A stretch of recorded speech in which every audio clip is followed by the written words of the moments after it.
Okay. On the top of page 327, the Chayona, Shir Kazayas, the amount of olives, matzah, Chatzi Beitza, is like a half of an egg. It's like a third of an egg. EDF should also of Chatzi Beitza, it's impossible to eat as much as a half of an egg. So it's got to eat 3 times that. On Ishba, the first oath swears, I swear I'll never eat matzah. In case that's crazy time when you may eat it or may not if you don't want to. When you have an obligation, a commandment to go and eat it. Of course, therefore you have to go to a row and seek a heter, makes an oath. You can't make an oath that is operative if it goes against the Torah law. The rabbi should go by whipping. The Torah requires him to eat matzah. For women, first teach him the laws of, well, page 327. Yeah. What if his jaw's wired up, from having... He's rocking. If his jaw is wired shut, how does he get a house? Forbidden to go and so people think that nobody can live with him. We have Altarian. But about, what? They say, some guys might say to be, how could you live with eating only a strict diet? I mean, no one can live like that.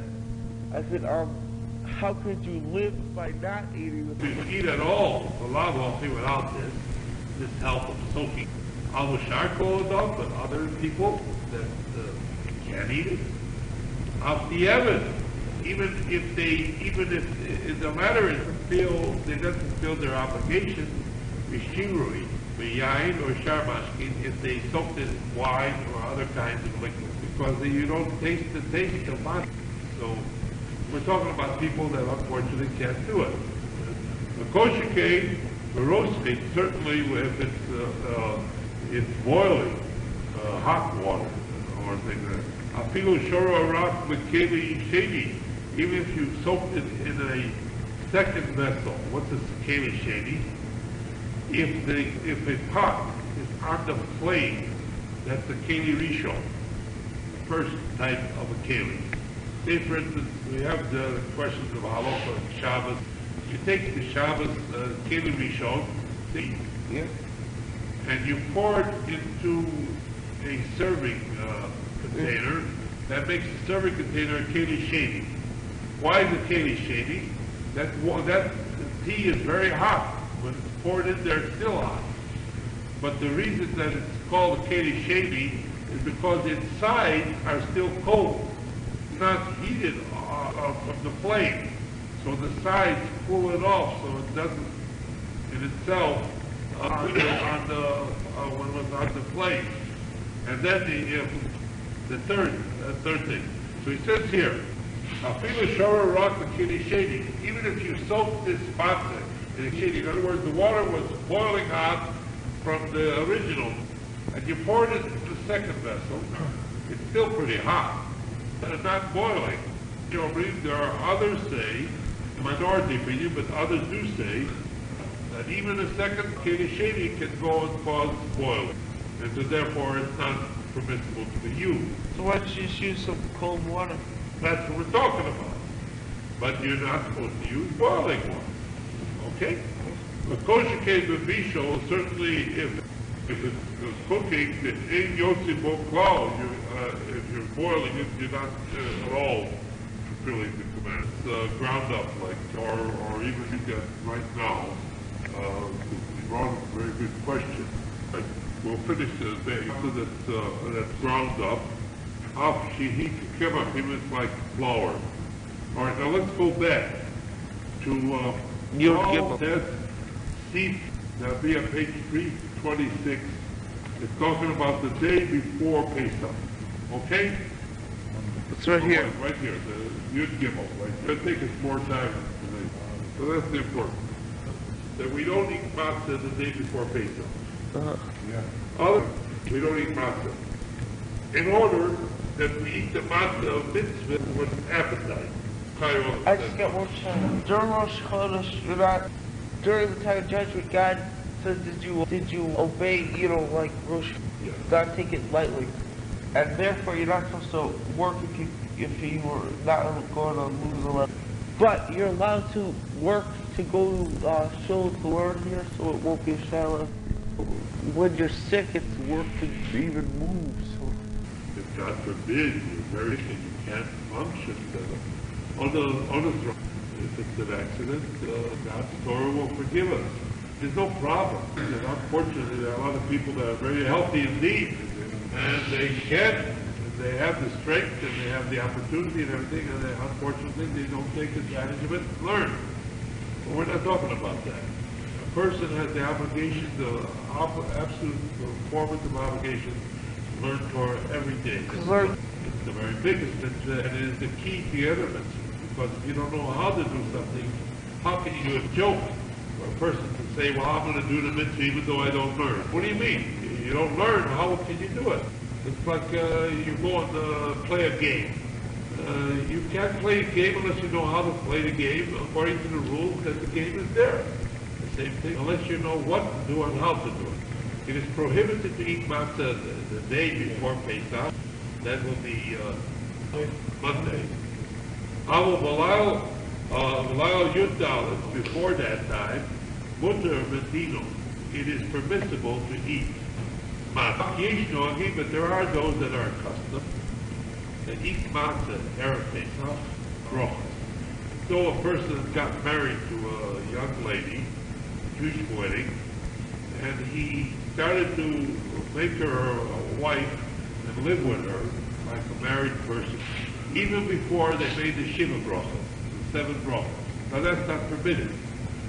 We have in the Gemara, Kala Balo Kelido, a Kala, a bride that hasn't had the 7, which you understand, of course, Taras Mishpacha, a woman at that time. So he says it's the same thing like that. Because before we eat matzah brochas, we also say 7 brochas before we actually eat the matzah on Pesach night. So it's something like that. You're not supposed to go and eat matzah. Even a cook is a young boy under the age of bar mitzvah of 13 years, not a little Jewish girl under the age of 12 years. Yetzias Mitzrayim, that they know all about, they know something about the subject matter of going out from Egypt. Oh, it's prohibited to give them to. They were talking about the day before Pesach. okay, if we get married to matzah, are we allowed to be cannibalistic and eat our brides, which happen to be non-inanimate pieces of bread? Yeah. Or later, as but look what it says in the brown. It was broken up. About the Omer, what day do we start? You need approximately a half a loaf of bread. That would be approximately 4 minutes. So you got to eat that matzah. You've got no time for conversation. You've got no time to go. You got just to eat and to digest it as fast, as consistently as possible without choking. That has the required amount. Now, look at when you look at yeah. What about it?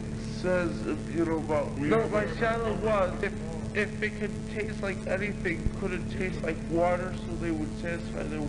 Isn't it considered one of the 10 tests Israel gave to... Father's table. The mitzvah with horseradish, you'll never make it. I was a younger and I tried to do it several times. Or a combination thereof. If you eat a little of this, what they used to do would eat more prior to the time that they would eat it. We do it this way. We used to do a little safer when I got older and figured out, it's one thing to have it. What page? Copies of Maxwell House Passover Haggadah. That is today the 11th edition. Back to the original guide, page 34. Red wine is the preferred beverage of the goblets, but if you drink English white wine, what they do with kosher grapes or all wine, you use it whatever it is, as long as you can use whatever wine it is. You're supposed to drink the wine, eat the challah, eat the... You're supposed to what? Lean? On your left side. So you don't choke it If out? you'll turn the page, we'll go back to the Haggadah. There is 4 questions that is asked at the beginning. Yes. What's unleavened bread called? Leavened bread. Regular bread that's hello or other kind. Matcha, on this night. Matter of fact, we mean any other night, eat unleavened or leavened bread. Hey, you're not supposed to eat unleavened bread? I mean, leavened bread is not leavened bread. What we're talking about when we're talking actually wheat broccoli. We eat other vegetables, but this night we eat bitter herbs. But yeah, so we need that considered more. All right. Next, third question. We dip twice.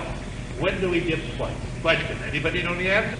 Yeah, we dip into that the stuff, you know, like Oh, the boy, blood. I like that. We dip The it, stuff with the stuff. and we dip it to water with and we dip it to the Right. Or celery or some kind of vegetable into salt water. yeah, it's And one a night, wine bitter herbs, and it's a mixture. of wine and stuff. Then later on, beginning to milk, salt water and eggs. I not part of the series specifically. The second time we take the bitter herbs and we dip it into the mixture of the choration. And you know what I mean? Now, what is the choration made of? Food? No, I mean she's different at all. That's made out of wine and a little horseradishes and yeah, that's what wine. Cinnamon and wine. So we have something to dip in. I was partially right. All right, now it's the fourth question. Actually, see, in our day and age, we're not accustomed to reclining. But it used to be the custom when years at the time when people were having a feast that they would recline and eat. It would eat like people would serve them and they would recline and eat. And they would recline on their left side. Why do you recline only on your left side and not on your right side? So you don't choke. Good. Because if you recline, you can choke. Do without the side effects, please. You're a baby children. You understand that? And it's considered a portion of the obligation to do all these things slightly reclining. Now, it takes a little practice to do it all the time. We try to do it. Okay? That's a good question, too. We will learn eye on them, and we'll see, in fact, who reclines and who doesn't recline. Ordinarily, everybody is reclining. It breaks different minhagim sometimes. But reclining is a sign that you're a free person. And you got plenty of people are waiting. But we're talking about Pesach Day. Now. No, but it says we always All right, now. sitting or reclined, but we lay down to it, Chuck. Getting back to the original guide, is relating the story of the Exodus, the Haggadah, or talking about it and everything. This is a great mitzvah. As you recall, if you read the Haggadah, there is the great Chachamim of Egypt all night. So it shows that it's a tremendous mitzvah, and this is an obligation for every Jew to do. You understand?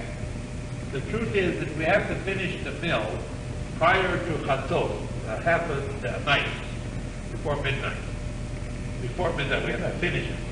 We have time to do everything they do. It takes hours to do. And it's not a proper thing to go and, but after that, you can discuss.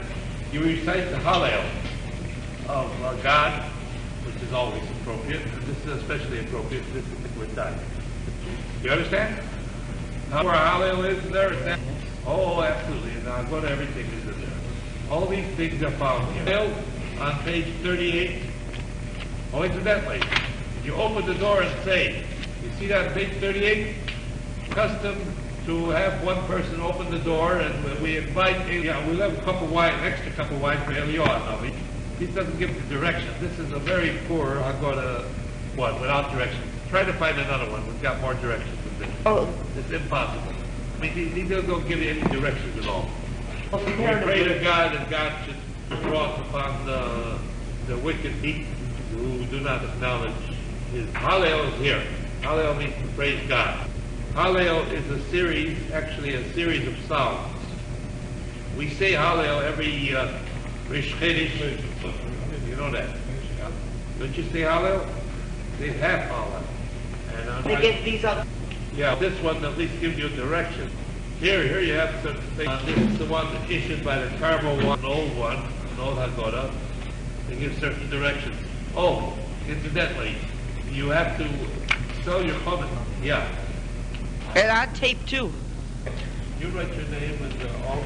Put it away in a How much little you put it cupboard or away in a something. cupboard, keep it away. Right on the table so you don't tear up the paper. This, what you're signing now, it says this is a power of attorney. It's authorizing me to sell chametz for all these people that signed it and all the other sheets that I have signed.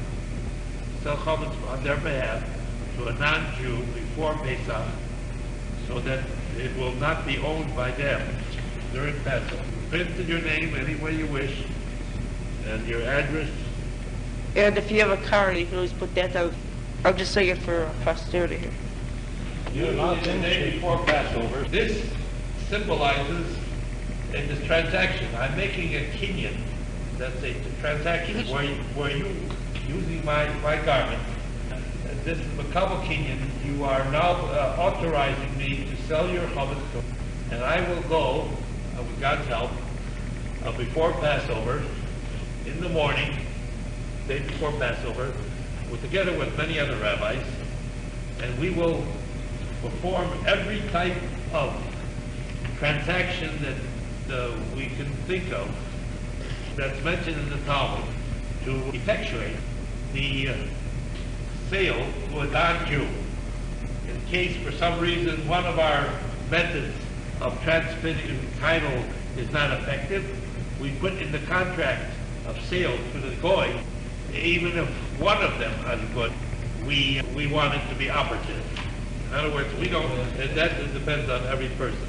Whatever you can afford, it's no problem.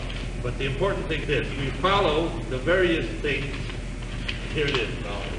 I will show you. There was a little card that I had written, and there was a copy of Mishnah Brooklyn here.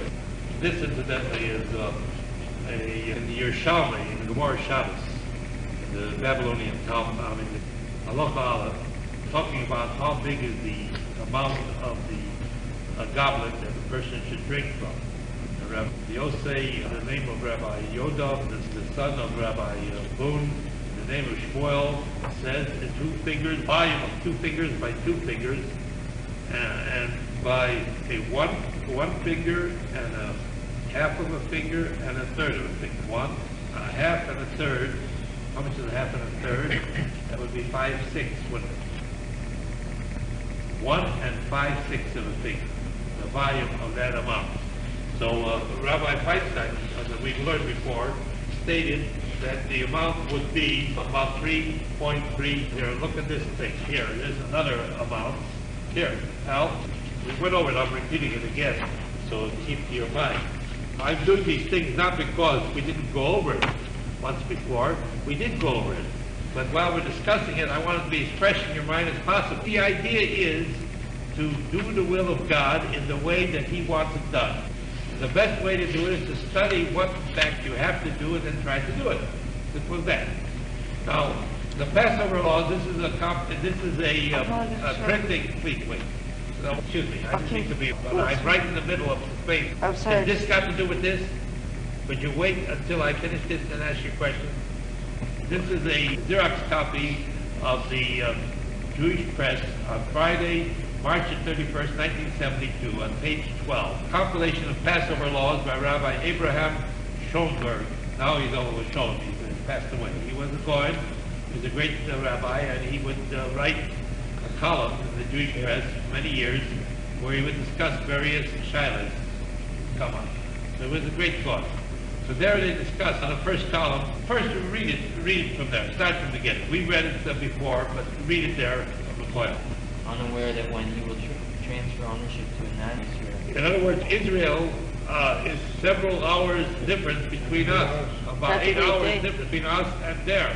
So if a rabbi sells his chametz when he usually does, not knowing that the person is going to be in Israel, he's selling the chametz when it's already too late to sell it. What they do, and they should do this, is sell it the day before. So it can also service these types of people that make trips. You understand? But they should tell the rabbi that in fact they're not going to be home for Pesach. He should ask the question. Matter of fact, when we sit with the Rabbanim, every Pesach, when we sell the chametz, I always ask the goy, are you a non-Jew? Last year, the year before, he was not a Jew, but he could become. And there was a case in Eretz Israel where they were selling chametz to a person they thought was a non-Jew for God knows how many years, until when he died, his widow let them understand that he was a Jew. They didn't realize that they had not infected. Well, they do it improperly. The same person, rabbi, is officiating in a marriage. He's got to make sure that this marriage is a proper marriage. You cannot marry a Jewish person to a Jewish person. You can't marry a Jewish person to a non. And he's got to know that if the person is a kohen, whether the woman has been married once before. If she's been divorced, the kohen is not permitted to marry the divorcee. Or chalitza. She went through a marriage of chalitza. You understand, there's many questions have to be followed. So here, you don't give any money to he's supposed to pay you money if he's going to buy your cup. Right? Isn't that the way you buy it usually when you go to there is a custom that's usually given to the rabbi that, when you go, but we don't have to discuss it at this time. Yes, that's it. You usually give it the time you authorize. All right, so no problem. I'll trust you. Okay? I won't lose any sleep over it. If you don't mind, yes. This time. But now that we're interrupted. No. You see, there's prohibitions, Torah prohibitions against a Jew owning on Pesach. He can be violating Val Yoroah. It should not be Chometz, Val Yomotza. It should not be two negative commandments in the Torah among Jews. It's not permitted. Now, if he has Chometz in his house, but it's already sold, it's not his Jew, and it permits him to, after the Passover holiday, and giving enough time for the rabbis to buy it back from the goy afterwards. But you can't just start eating it because it's someone else's thing you're stealing. That's right. Wait a second. So if we eat now from it that I signed, no problem. We put in the contract that after the holiday we will go and we follow the. What if someone in my family eats from the front? It's prohibited to eat chametz for a Jew at any time during Passover. Not only stealing, they would be violating a Torah law. Torah. Dad, I read. You're not supposed to eat it in a nice way that on Passover a Jew is not permitted to eat chametz. Yes, it's about this. You might too. I might too. Anybody might. And then if I sign that, then I The chametz that's available for sale. The goy puts down a down payment before Passover, and he doesn't go through the deal until after Passover. If he backs out from the deal, you have not sold. Or my sister or my mother or anything. This is a very unusual circumstance. It's a very unusual circumstance. First place, you are asking for a person to be permitted to eat chametz on Pesach. How should he avoid it? To get proper food that is only not chametz. It's only of the 5 grains. You're supposed to buy the special foods for Pesach and use the other things. You can buy lots of things. Yeah, things in the house I know my mother's. Just put it in the closet. You don't have to eat it. No, please. You can only do what you can do on your own. You have to understand that a Jew is required to observe the holiday of not eating chametz on Pesach. You're only acting for yourself. And you should not eat chametz. Then you shouldn't eat it. You shouldn't eat it during Passover. Anything she makes, because he is prepared, Then I could. why would you be in trouble? You can buy food at the Hungarian. They know, they prepare, cook. Not only said, God, please, don't write on it. You understand? I understand, but I'm thinking, I gotta think about this. Wait, I don't quite understand. The goy only buys the chametz that is available to be bought at the end of Passover. But if I make a mistake and I eat something that he has fire in it, or I eat something that's... You are violating a Torah law. But the fact that I sold it already makes me a thief. Even worse than the sin. I don't know. If you already violating the law that caused you to be cut off, in order not to be considered a thief, you are still to go and die before your time. No, I don't. Stop, please. You cannot go and make a thing and say to yourself, I'm only going to eat a little ham. It's possible that when I eat at home, my mother might make something. It is possible, if you eat possible, it is quite possible, would you tell me, that you don't keep Passover in the dishes, and in fact, you will be violating the Passover. No, she does. Then she should be educated. You tell her what... I could mess up somewhere. You're not the only Jew in the world that could mess up. Every Jew that makes me a worse sinner, though. I never heard, this is the first time I heard of Shiloh, before Pesach. It's a sin if you don't sell it. But if you sell it and then if you do an infraction, you're a thief, which is even worse. Well, they're going to pay you money. Has he paid you money yet? Will he pay you money? If he pays you the money, then you can only go and make adjustments for the amount of you're turning over less, you get less money. You're not a thief. If you, after Passover is over, if you eat before the rabbis get the chance to get the goy to sign, then you will be a thief. But during Passover, you won't be a thief. Because he's going to make a final decision. You understand what I'm saying? Okay, but also then back up, what about then you're saying that if I mess up by just an infraction and I eat something with like barley in it, Yeah. even though... Page 33. 35 years. 33. Page 33. You got it here? Yeah. Number 3. Who's which? Corn. Okay? Yes. The Sephardic Jews eat corn. No, it is, If I ate... would you listen? If you violate a Torah law, you're cut off. If you're not cut off, it's a different degree of violation. The Torah law is... That the 5 grains, 5 principal types of grain are not to be by Jews. Here, these fermented or leavened wheat, rye, oats, spelt, and barley. Any one of those 4 or 5. Page 35. The other thing is only a custom. There's a difference between violating a custom and the Torah law. You understand that concept? Okay, but give me even with the Pesach. Even Going getting. on to the Passover laws of Rabbi Abraham return. Okay. The shear on the top of page 327, the Chayona. The shear kazayis, the amount of an olive, is got half of an egg. The color of a sick person, those authorities that decide a question about halacha, shehu kishlish beitza. It's like a third of an egg. You don't eat as much as a half of an egg. But it's got to eat 3 times that. Now, Ishba, the person that makes an oath, swears, in case that's a crazy thing to do, we should do something like that. It is operative. You may eat it or may not if you don't want to. When you have an obligation, a commandment to go and eat it. A shvuos, therefore you have to go to a rov and seek a heter to nullify this law. What if he swore that he was the night of Pesach, the first 2 nights of Pesach?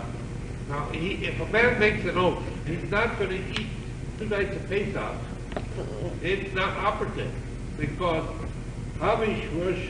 it's an oath that's a null void against the Torah law.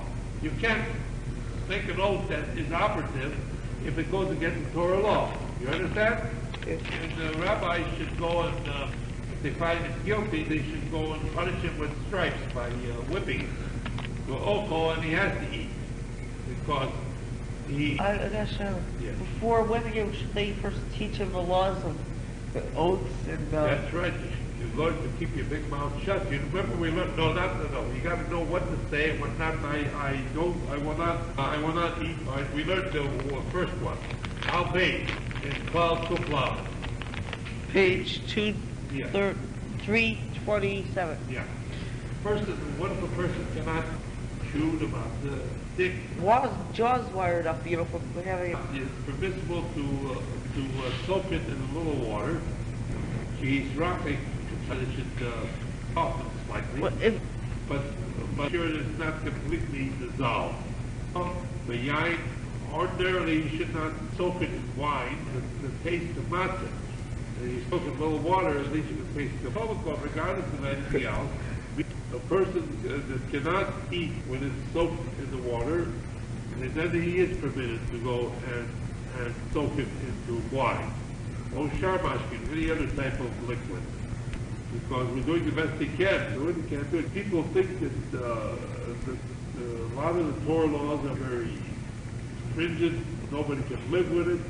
We have, Baruch Hashem, situations, if there's a difficulty, at Teirim. Yeah, but about, you know what, they say, some guys might say to me, how could you live with eating only a strict diet? I mean, no one can live like that. I said, how could you live by not eating? Okay, for an old person, old polo, or a sick person, or it's impossible to him to eat at all, a lot without this help of soaking. Other charcoal dog, but other people that can't eat it. Even if the matter is field, they didn't fulfill their obligation, b'shirui, b'yayin or sharmashkin, if they soaked it in wine or other kinds of liquid, because you don't taste the taste of matzah. So we're talking about people that unfortunately can't do it. Okay? They don't have any teeth, you just can't. The kosher cake, the roasting, certainly if it's hot water, or pilu shora rock mekeli, even if you soak it in a second vessel. What's a keli? If a pot is on the flame, that's a keli rishon, the first type of a keli. Say for instance, we have the question, you take the Shabbos keli rishon, different people drink, and you pour it into a serving container. That makes the serving container a keli sheni. Why is it keli sheni? That tea is very hot. When it's poured in there, it's still hot. But the reason that it's called sheni is because its sides are still cold. It's not heated from the flame. So the sides pull it off in itself on the flame. And then they pour it into the cup. It makes a keli shlishi. The third thing. So he says here, "Afilu shara rock the keli sheni." Even if you soak this pot in a sheni, in other words, the water was boiling hot from the original vessel, and you poured it into the second vessel, it's still pretty hot, but it's not boiling. There are others say that it's a minority opinion, but others do say that even a second keli sheni can go and cause boiling, and so therefore it's not permissible to be used. So why don't you just use some cold water? That's what we're talking about. But you're not supposed to use boiling water. Okay? A kosher case of bisho, certainly if it's cooking, if you're boiling it, you're not at all fulfilling the commandment. So therefore, if you're going to soak it at all, soak it just a little bit. So it's ground up, like matz parfel. You understand? If you need avshi kemach or even smaller like matzah bra. Matzah's got to be straight matzah, nothing else. You can't fill it by eating eggs. As a matter of fact, earlier this time, perhaps I'll read that right now. You brought up a very good question about matzah bra. Right. We'll finish the day, then we'll go back to the Yud Gimel just before Klav. Even if the matzah is, it's also permissible to eat matzah that's ground up. Avshi kemach, even like flour, but they still eat. All right, now let's go back to test C. That'll be on page 326. It's talking about the day before Pesach. Okay? It's right here. Right here, the big gimel, right here. You have it? See, it's going to take us more time tonight. But we learned it, that we don't eat matzah the day before Pesach. At least the day before Pesach, we don't eat matzah. In order that we eat with appetite. You understand that? All right, now I want to read you the Chayot. I just got one shot. During Rosh Chodesh, you're not, during the time of judgment, God says, did you obey, like Rosh Chodesh? Yeah. Not take it lightly. And therefore, you're not supposed to work if you were not going to lose a lot of money. But you're allowed to work to go to shul to learn here, so it won't be a shaila. Wait, you're going to shul to learn Torah? That works. No, it's just when you're sick, it's work to even move. So It is a tremendous responsibility for every Jewish person to learn Torah day and night, every day of his life. I'm telling you, this is an ongoing responsibility, and if God helps you can do it, you should do it. If God forbid you're very sick, on the patri, if it's an accident, God's Torah will forgive us. I mean, there's no problem. The only problem is that unfortunately there are a lot of people that are very healthy indeed, and they have the strength and they have the opportunity and everything, and unfortunately they don't take advantage of it and learn. But we're not talking about that. A person has the obligation, the absolute formative obligation to learn Torah every day. The very biggest mitzvah is the key to the other mitzvah, because if you don't know how to do something, how can you do a joke for a person to say, well, I'm going to do the mitzvah even though I don't learn? Well, what do you mean? You don't learn, how can you do it? It's like you go and play a game. You can't play a game unless you know how to play the game according to the rules that the game is there. You can't